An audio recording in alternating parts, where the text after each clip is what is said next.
পারভেজের থেকে উদ্ধার pad phone, উদ্ধার 3টি প্যাড ফোন, একটি হার্ড ডিস্ক, বাজেয়াপ্ত একাধিক বৈদ্যুতিন যন্ত্রাংশ।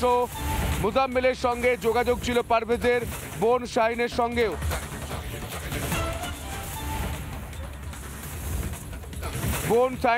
যোগাযোগ ছিল পারভেজের। উদ্ধার 3টি কিপ্যাড ফোন।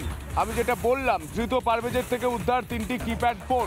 শুধু তাই নয়, যে তথ্যটা আমি দিয়ে রাখি যে এই গাড়িতে উমার এসেছে, কিন্তু উমারের ফোন লাস্ট অক্টোবর, আমি আবারও বলবো ঠান্ডা মাথায় শোনার জন্য, লাস্ট অক্টোবর থেকে উমারের ফোন সুইচ অফ করে দেওয়া হয়েছিল। অর্থাৎ উমার যে সেলফোনটা ব্যবহার করত সেই সেলফোন বন্ধ করে দেওয়া হয়েছিল।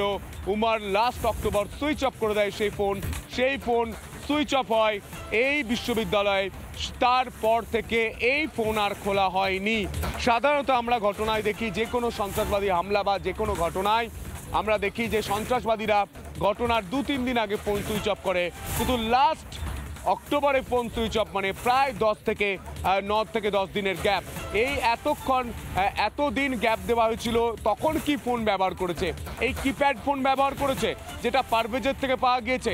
এরকম কোনো ফোন ব্যবহার করেছে উমার, সেটাও কিন্তু এখন তদন্তকারীদের নজরে রয়েছে।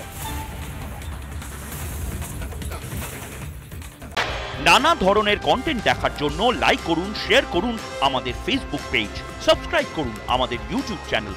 পাশাপাশি অন্যান্য ব্রেকিং নিউজের জন্য অবশ্যই চোখ রাখুন রিপাবলিক বাংলায়।